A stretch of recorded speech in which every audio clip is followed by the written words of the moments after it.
climate change is a hoax created by China, and I don't know why I said that. So, but today we are going to review this movie. Wait, what? This movie isn't about me. It's not. Oh, I want to. No, I can't. I can't do this. No, no.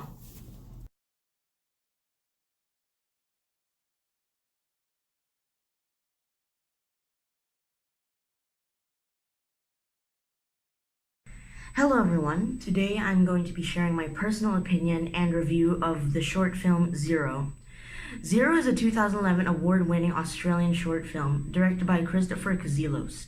The animation, romance, drama short film was shot using stop-motion animation with puppets made out of yarn. It follows the life of our main character Zero, who lives in a society where one's socioeconomic status is determined by a number from 0 to 9 plastered on their chest. Zero, a social outcast, has the number 0 on him. Throughout his life, he is ridiculed and bullied, until one day he meets the love of his life.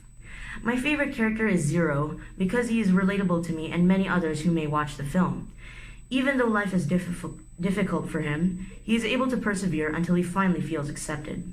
Also, I find Zero very adorable.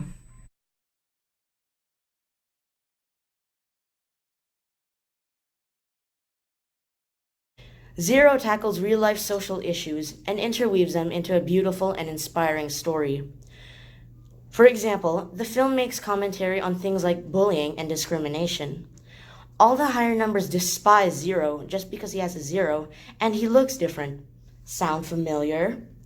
The film also uses a ton of symbolism with the characters' numbers, too, such as police officers or people in authority having lucky number 7s and a janitor having a 1. The symbolic use of numbers in this film demonstrates the cruelty of the society Zero lives in and how it might not be that different from the one we live in today. The script was amazing, and I thought that the superb acting by the yarn figures and voice actors alike conveyed more emotion in the characters than any line of dialogue would.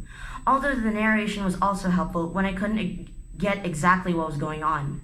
That being said, sometimes the scenes weren't really clear to me, such as the first scene in which Zero was a fetus in his mom's belly.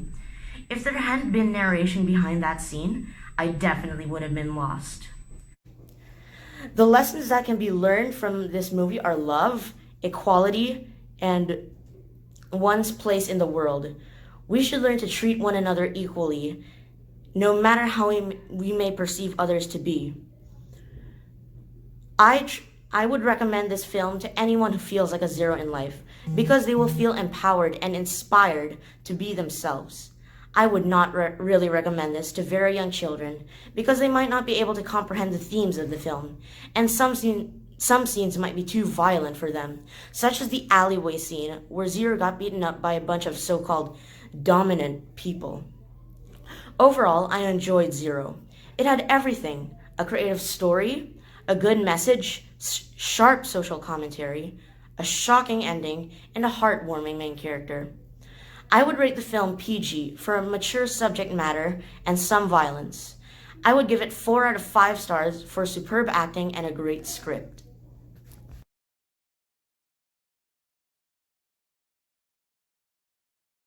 Jack Ayala is a graded student studying at Edenwood Middle School. In his free time, he likes to go biking or playing guitar. When he isn't doing any of those things, he is either watching movies or listening to old school music on his phone. He lives in Mississauga, Ontario, with his mom and dad.